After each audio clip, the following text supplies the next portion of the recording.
There's a low, hollow hum beneath the heart, like the last train departing from an empty station. Eyes drift across old family photographs, where happiness looks real, and hands are intertwined tighter than any vow. Each picture now serves as a reminder of how much you can pour into a person before they become a stranger. He was the kind who knew how to love without grand declarations, quietly and faithfully, like morning coffee that always cools too quickly. And she, fragile yet defiant, longed to be heard, even if it meant destroying everything that once bound them together. Hello, my friend. I'm so glad you stopped by my channel.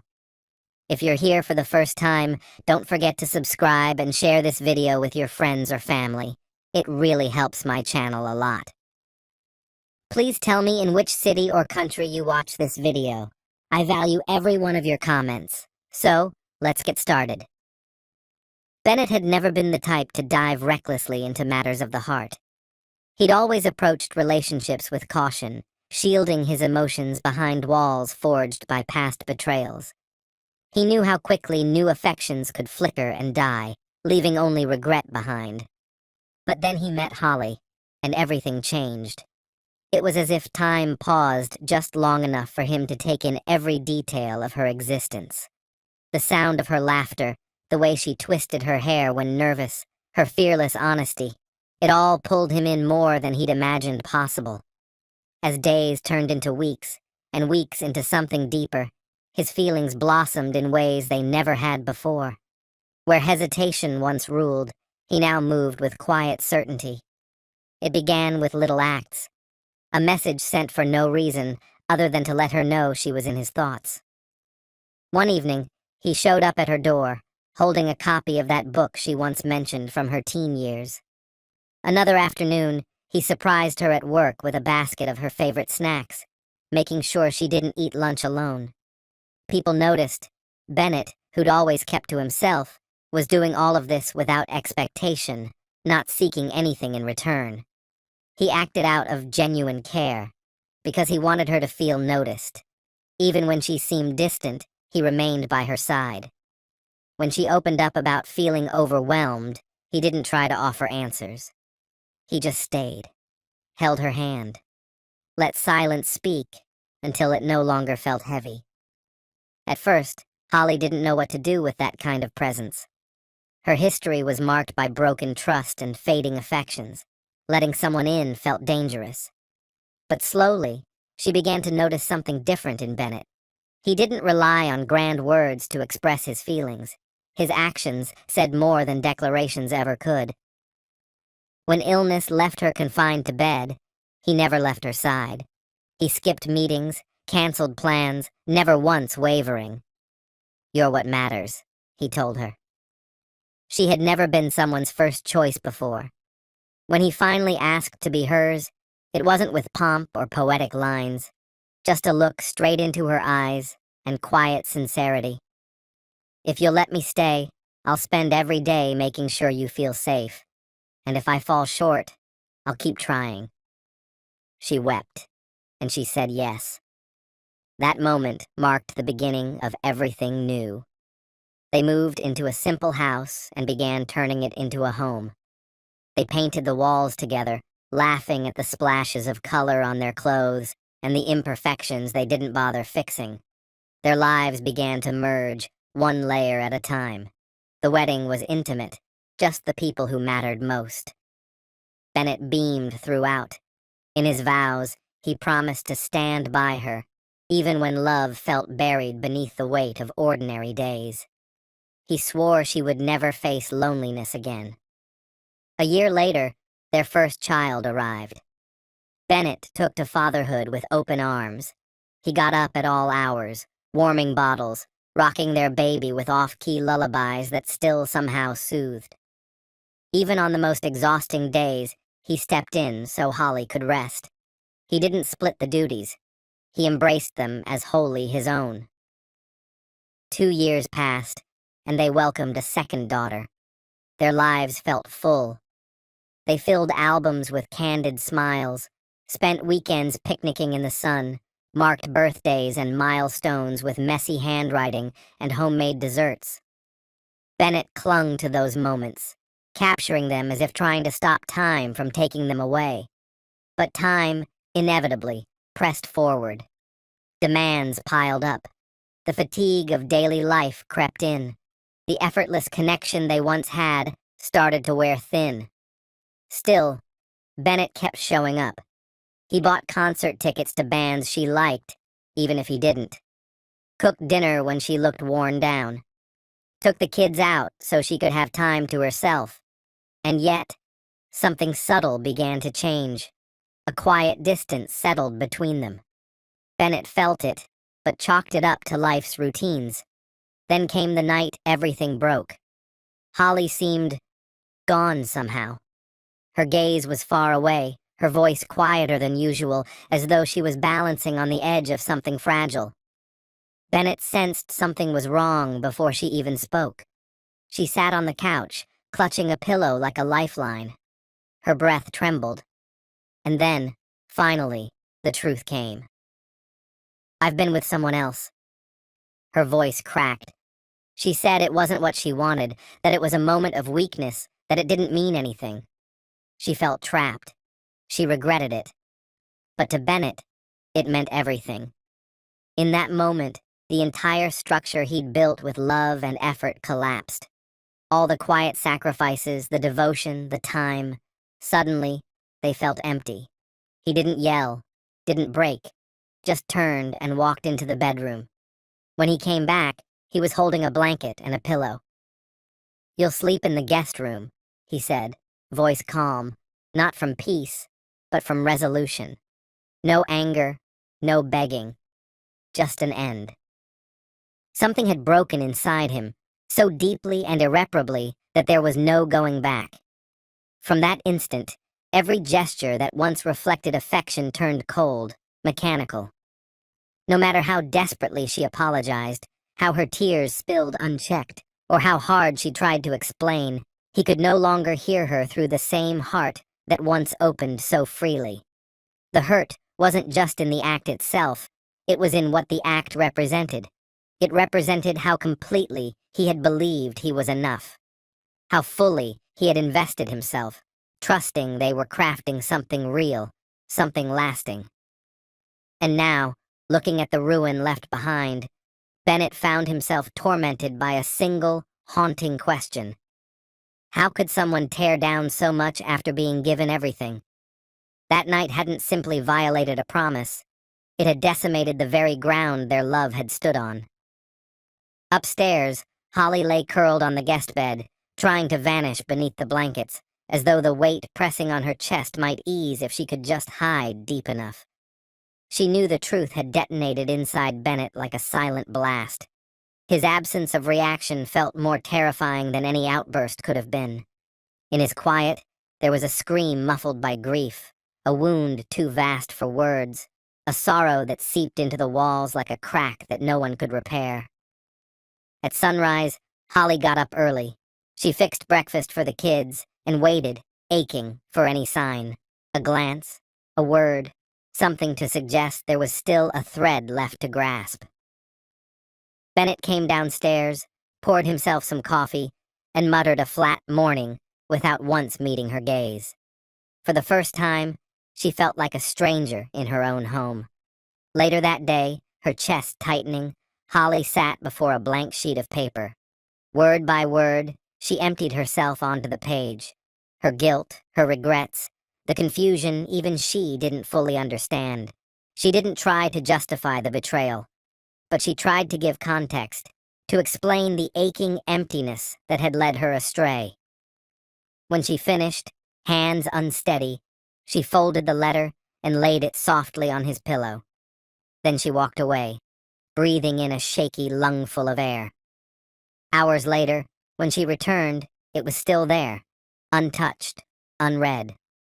The silence of that unopened letter felt like a wound all its own. She considered picking it back up, sparing herself the torment of waiting, but she left it. If he wanted to read it, he would. If he didn't, that silence would be her answer. The next morning, as she tidied the children's room, she glanced toward the bedroom. The letter was gone. The pillow was neat, like no one had slept there at all. Her breath hitched. He had taken it, maybe even read it. It wasn't much, but it was something. That evening, she saw the letter again, this time on the coffee table in the living room. On top of it lay a single note. I read it. Those 3 words made Holly shut herself in the bathroom and sob until her body trembled. He had read everything. He knew. And still, he stayed distant. In the days that followed, she clung to whatever hope she could find. She requested a job transfer, cut all contact with the co-worker involved, blocked messages, changed her daily habits. She wanted him to see she was trying. She needed him to believe she was still worth something. Bennett noticed, but he said nothing. His only noticeable shift was that he stayed out later, lingering at work or elsewhere, avoiding the space they once shared. So Holly became intentional. She made his favorite meals, left kind notes in the places he'd find them, arranged the home just how he liked it. His responses were sparse, a curt nod, a murmured okay, a quiet change of topic. It felt like living with someone who had emotionally checked out long ago, but stayed behind out of duty.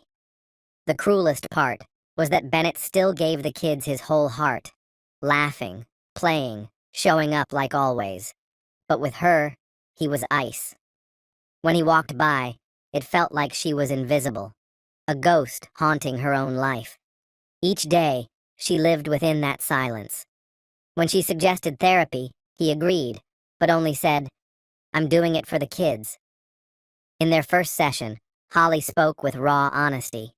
She described the deep loneliness she'd felt long before the betrayal, how routine had swallowed her, how unseen she had become. She admitted that she'd tried to fill a hollow space inside her with something reckless and wrong. The therapist listened. Bennett did too. When she finished, he said only, that doesn't undo what you did. His words hit like a verdict, unchangeable and cold. Yet she followed him to the car, sat beside him in quiet acceptance, as if serving a sentence she knew she deserved. They kept going to therapy. Holly kept trying. She picked up the fragments even though every piece cut her fingers. One evening she prepared a tribute to their past. Old photographs, familiar songs from when they'd first fallen in love, and a simple cake with the flavor he'd always loved most. Bennett walked in, took one look, and said, I'm not hungry. Then he turned, walked upstairs, and closed the door behind him with a final click. Holly stood alone, blowing out the candles one after another. She put everything away, then crumpled onto the couch and stayed there all night, staring into the dark, asking herself if any part of the man she had loved still remained. And even through all the pain, one quiet truth pulsed through her chest. There is still something here worth fighting for. Bit by bit, her gentle gestures were met with reluctance. Where there had once been warmth, she now encountered rigidity. Their talks dwindled to necessities. Whenever she offered a suggestion, his responses came terse and disinterested. When she reached out in affection, he subtly pulled back, just enough to feel it, just enough to hurt. What had once been a symbol of renewal, the letter that marked a fresh chapter, had become yet another indicator that he was already slipping away. Slowly, the realization settled in. She might be fighting alone in a struggle meant for two. Holly found herself caught in the space between guilt and determination. She started leaving earlier for work, returning later, sometimes arranging for the children to stay with their grandparents on weekends, hoping that space might invite healing. But rather than drawing them closer, the distance only deepened the silence. And that silence wasn't hollow anymore. It had form, duration, and weight. No matter how tightly she held on to her feelings, it was clear that her love now existed in a place Bennett had long since left behind. After enduring months of trying to preserve what had already fractured, Holly suggested a trip. A last attempt. She brought up Hawaii, their honeymoon destination. She clung to the hope that returning to that place might spark something in him. When she mentioned it, she braced herself for a no. But instead, he simply nodded and said they could look at flights. No excitement, no warmth. In that moment, she understood he would go, but only because it was expected. She took care of every plan herself. She asked Bennett's parents to watch the kids, booked the same hotel, arranged the same activities, even wore the same dress from the night they first said, "I love you." When they landed, Bennett was polite. He handled the luggage, thanked her, and gazed at the ocean with a blank stare. On the drive to the hotel, she tried to spark conversation. His replies were clipped, sometimes just gestures. That first evening, it hit her. His presence was physical, but his spirit had stayed behind. They walked familiar paths, visited the same places, smiled for passers-by, but between them, the connection had thinned. Bennett followed the itinerary, played his role, but remained at arm's length. Still, Holly wasn't ready to give up. She booked a sunset cruise, just like they had taken years ago. Sitting side by side, she spoke of their children and how fast they were growing. He responded, but his words carried no warmth. She rested her head against his shoulder. He didn't pull away, but he didn't lean into her either.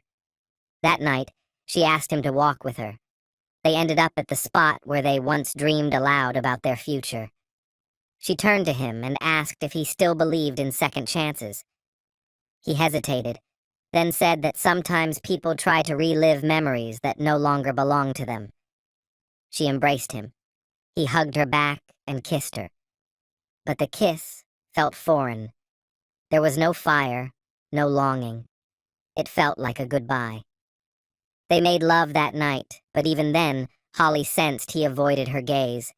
His body was close, but something deeper had long departed. The next morning, Bennett went out for a jog. When he returned, she was waiting with coffee. They sat beside one another, drinking in silence. He didn't mention the night before. Once finished, he stood and went to the bathroom. The rest of the day unfolded like a script they had acted out too many times, void of emotion, drained of meaning. On their final evening, Holly set the table in their room. She ordered his favorite dish, played the song from their wedding. When Bennett walked in, he looked around and said, "You've always known how to create an atmosphere." Over dinner, they exchanged small talk, light, unimportant. As the night drew to a close, she edged closer and softly asked if there was anything left between them. He paused, then said, "Last night, I kept my eyes shut. If I looked at you, I'd see his face. I wanted to try, but some images don't fade." That was all. She didn't respond. The quiet between them cut deeper than words. It confirmed what she feared most. There was no way forward. She cleared the table, snuffed out the candles, and silenced the music. He walked into the bathroom. Holly stayed, staring into the mirror, seeing reflected back the cost of trying to salvage something that had already slipped away. On the flight home, she looked out the window, tears stinging but never falling. At last, she understood. Some wounds resist healing, no matter the effort. And some bonds, even those built on love, can't survive being broken.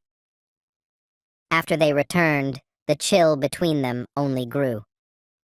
Trying to put the pieces back together only emphasized the painful truth. Whatever bond they had once shared had unraveled beyond saving. Holly started noticing the small signs first. Bennett coming home later than usual, vanishing over the weekends under the guise of work, and laughing more in places that weren't their home. She observed it all, hoping to decode the change. One name started to echo more and more during the kids' conversations. Nina. At first, Nina was a mere mention, a co-worker, nothing more. But gradually, she became fun. Someone who got his jokes, loved the same shows, shared similar interests. Bennett talked about her with a lightness Holly hadn't heard from him in years. He smiled as he described how Nina had 2 dogs, just like they did, and how they had all played together at a company picnic. This wasn't idle workplace chatter. This was emotional closeness. Holly saw it in the way his face softened when he spoke, how his energy shifted. The warmth that once filled their home now lived somewhere else. Bennett never said anything directly, but Holly could feel herself being gently pushed to the sidelines. It was abandonment without fanfare. One Sunday, he took the kids out for lunch.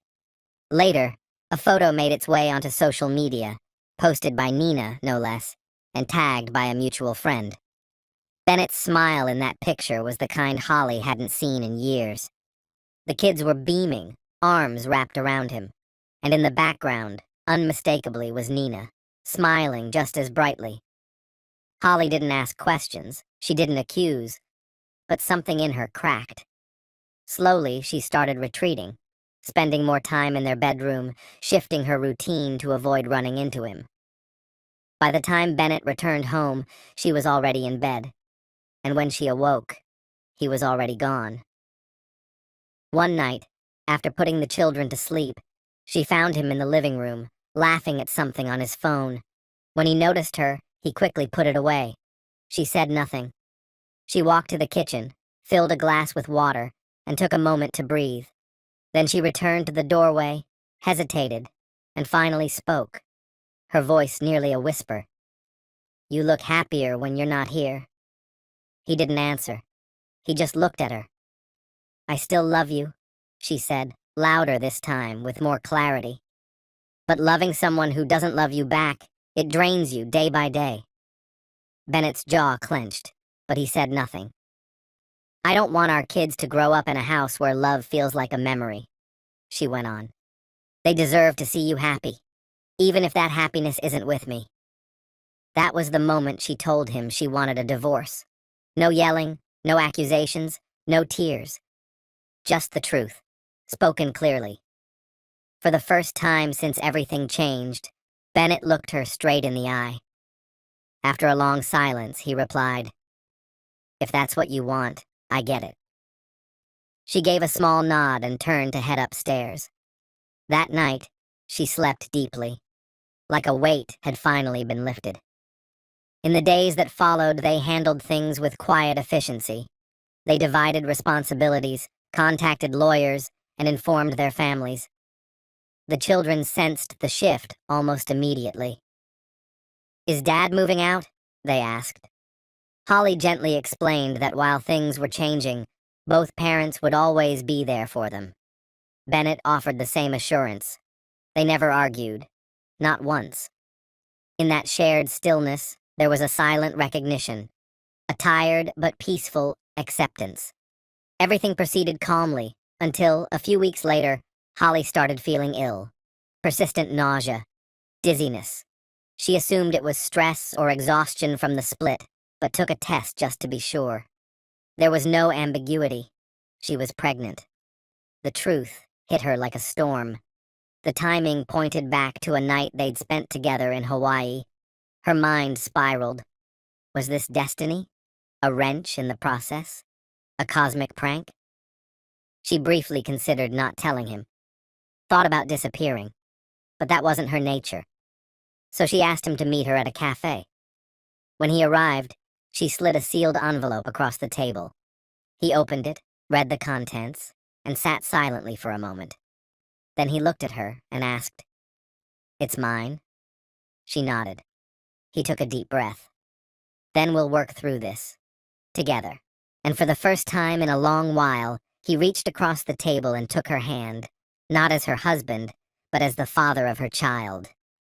Holly didn't know what it meant for what lay ahead, but she recognized that something important remained: mutual respect, a kind of care, changed but not gone. As her pregnancy progressed, Bennett stayed involved. He spent weekends with the kids, accompanied her to doctor visits, and asked about the baby. The romantic love had vanished, but his commitment hadn't.